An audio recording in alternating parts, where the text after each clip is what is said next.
OK。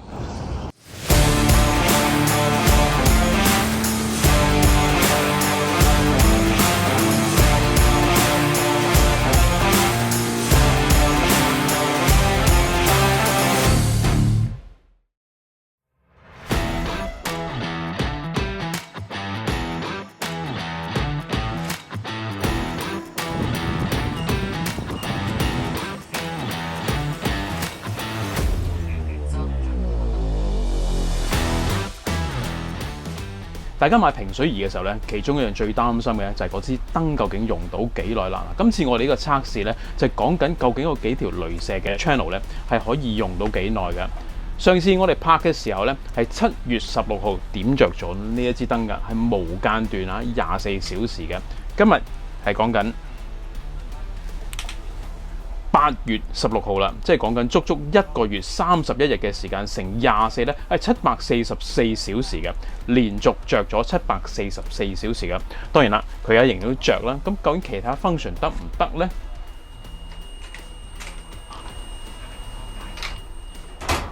係完全冇問題㗎，咁所以咧呢個咧測試啦，我相信暫時都未有人做到咧，就係將一個平水儀啊，一個綠光嘅平水儀咧，係長開1個月，續700幾個鐘頭咧，不斷咁開㗎。而家睇翻啲光咧，啲綠色線咧，亦都非常之 sharp 嘅，咁所以咧呢個測試咧係相當成功嘅。咁咧我就拆佢落嚟咧，準備做其他嘅測試啦。咁講少少花絮啦，呢支燈咧因為咧長開，咁佢啲光咧其實都有時會射出去啊，當然我有啲係遮咗嘅。咁但係咧好多朋友啦，日日嚟買嘢嘅朋友咧，對面消防局嘅時候咧，亦都有啲我哋嘅觀眾朋友噶嘛，就話賈 Sir 你呢邊有啲光嘅咩嚟嘅咧？冇錯啦，就係呢一個啦。咁所以係冇花冇假呢個平水儀咧，連續開足1個月㗎。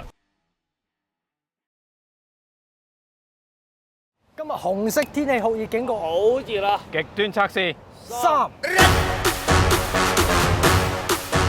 而家呢個情況咧，我哋就模擬喺呢個強光之下咧，要揾條企水啦，一個普通嘅平水儀，咁我開。見到條企啊？但條企咧係完全睇唔到嘅，強光之下。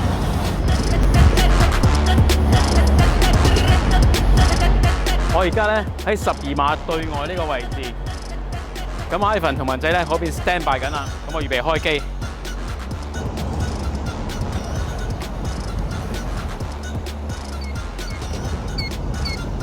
OK。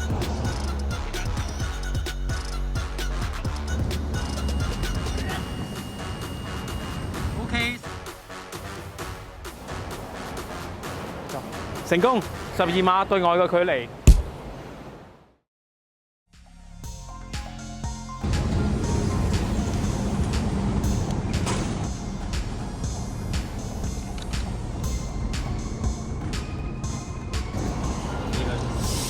而家呢個就喺日光嘅地方，好啦，揾平水啦。而家首先追平咗部機先，仲有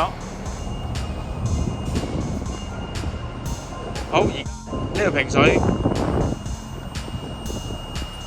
呢個6點，咁即係話呢把尺就同部機一樣啦。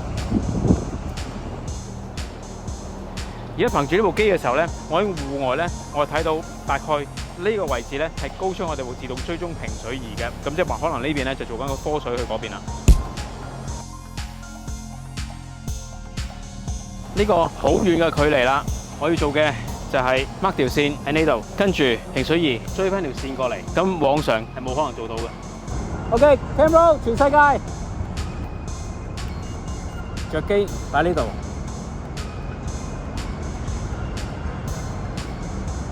OK，ready。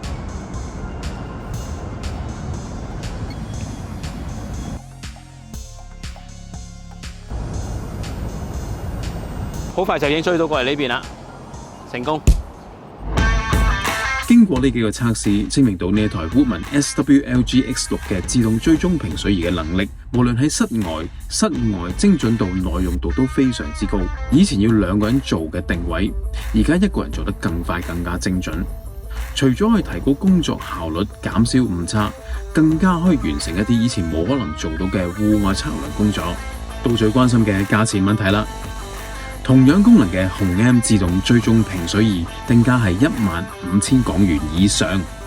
而呢台 X6 咧喺日本大概定價係77,500日元。如果你都想試下呢台超級平水儀點樣幫到你呢，即管嚟到達人行度試下佢啦。之後我哋會發掘更加多關於呢台 X6 嘅強大功能，再分享俾你哋。記住俾個 like、訂閱同埋分享俾你嘅朋友啦。